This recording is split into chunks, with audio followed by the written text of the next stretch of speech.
જય માતાજી મિત્રો, આજે આપણે ચાવડા વંશના અંત વિશે જાણીશું.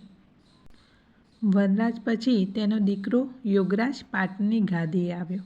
યોગરાજ ખરેખર યોગી જ હતો, ન્યાયપ્રિય હતો. સાદાઈથી અને ધર્મ પ્રમાણે તે ચાલતો, પરંતુ તેના પુત્રો તેનાથી જુદા સ્વભાવના નીકળ્યા. તેઓ લૂંટ કરવાની વૃત્તિ ધરાવતા હતા.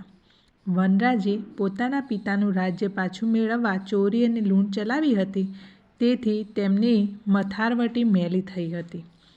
ચાવડા એટલે કે ચોરી કરનારા એમ તેમના પર મહેણું હતું.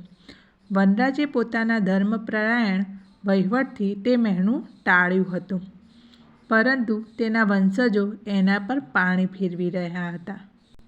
એક દિવસ પ્રભાસ પાટણને બંદરે સપડાઈ આવે વહાણોની વાત યોગરાજના પુત્ર ક્ષેમરાજ પાસે આવી. એ જાણતા જ તેના મનમાં લોભ જાગ્યો. એ સગડું હાથ આવી જાય તો કેટલી બધી દોલત મળી જાય. ક્ષેમરાજ યોગરાજ પાસે આવ્યો. પિતાને આખી વાત સમજાવી. 1000 ઘોડા, 150 હાથી અને બીજી કંઈ કેટલીય ધનદોલત સાવ મફતમાં મળી જાય તેમ છે. તમે રજા આપો તો બધું લઈ આવો. યોગરાજે કહ્યું, દીકરા, આપણે ચાવડાઓ પરનું મહેણું ટાળવાનું છે. આપણે તો રાજા છીએ. આપણે પ્રજાનું રક્ષણ કરવાનું છે, ભક્ષણ નહીં. ક્ષેમરાજ પિતાની વાત સાંભળ્યા વિના જ જતો રહ્યો. સમુદ્ર કાંઠે જઈને પોતાના હથિયારબંધ માણસો સાથે તેની પર તૂટી પડ્યો અને હાથીઘોડા તેમજ સઘળી માલ મિલકત લૂંટી લીધી.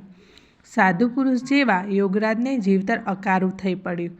તેને અન્નજળ છોડી દીધા અને ચિંતામાં પ્રવેશ કરીને તે બળી મૂવો. પુત્રના દુષ્કૃત્યનું પ્રાયશ્ચિત તેણે પોતાના બલિદાન આપીને કર્યું. ચાવડા વંશનો છેલ્લો રાજા સામંતસિંહ દારૂડિયો હતો. તેના ભાણેજ તે મૂળરાજ. મૂળરાજના બાપનું નામ હતું રાજ અને માતાનું હતું લીલાદેવી. રાજ કોઈ પરદેશી રાજકુમાર હતો.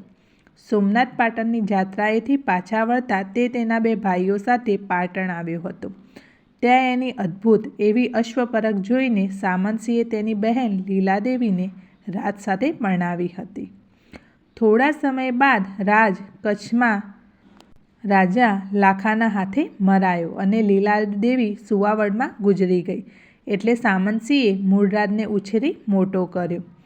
દારૂના ઘેનમાં અનેકવાર સામંતસિંહ મૂળરાજની મશ્કરી કરતો. મૂળરાજને તે ગાદી પર બેસાડતો અને ઘેન ઉતરી જતાં પાછો ઉઠાડી મૂકતો. આવી મશ્કરીથી મૂળરાજ ખૂબ અકળાતો. આવા દારૂડિયાથી લોકો પણ અકળાયેલા હતા. એટલે મૂળરાજ ધીરે ધીરે કેટલાક દરબારીઓને પોતાના પક્ષમાં લીધા. એકવાર આવે પ્રસંગે સામંતસિંહ મૂળરાજને ગાદીએ બેસાડ્યો. ત્યારે મૂળરાજની ચમત્કાર કરતી કે એવા ચમકારા કરતી તલવારથી સામંતસિંહનું માથું ધડથી જુદું કરી નાખ્યું. મૂળરાજે તે ગાદીનો માલિક બન્યો.